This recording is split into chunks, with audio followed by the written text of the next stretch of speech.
In the second half of 2024, I created one video every other 2 weeks. That totals about 20 videos in total. What did I learn from it, and how can businesses learn from it as well? Hey, welcome. In this series, I'm talking about sales and marketing and go-to-market and even social media, about things I learned and I'm still figuring out as well. So think of me as your peer that's sharing insights. I'm not really some know-it-all guru, so let's dive in. Right.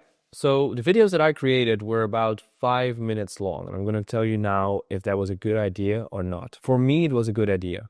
My specific use case was to educate a group that already were familiar with me, but educate them on what I could do for them. So they were already in the awareness stage, how you would say, but I was actually trying to move them to a stage where they were fully aware of what I'm doing and what I'm capable of, and what a possible partnership could look like. For that, I needed videos that were longer than a minute or longer than 3 minutes, for example. If your goal is to go viral, it's always advised to create a topic that's meant for everybody and that is very short. But if you are starting your journey right now and you want to start with your first video and you have no clue if it should be 30 seconds or 8 minutes, there's a very easy way of like figuring out based on an AIDA funnel. So the awareness, interest, desire, and action. If you want people to have their first connection with you as a person or your brand, and you need to get them aware about you, your best bet is probably between 0 seconds and 15 seconds. A very short video. If you want to get them a little bit more interested, for example,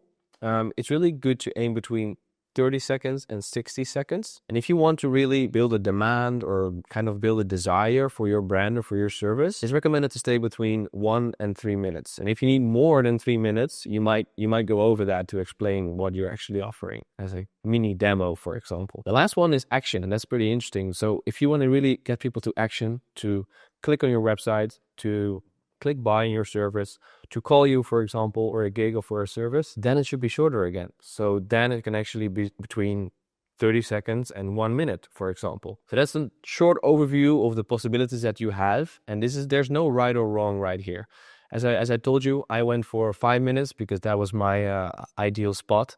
But when you are selling a very complex service or product, for example, you might need 10 minutes. And if you manage to engage your audience for 10 minutes, then you're the winner at the end. Anyway, so that was my idea on the ideal video length, and also based on my own experiences. If you have a different opinion about this, let me know, because this is probably going to change in 2025 too. And if you have an idea for a next video I should make, something based on my own experience or something you're really struggling with as well in the sales marketing field, I'm happy to make a video about it. Let me know in the comments, and I'll see you next time.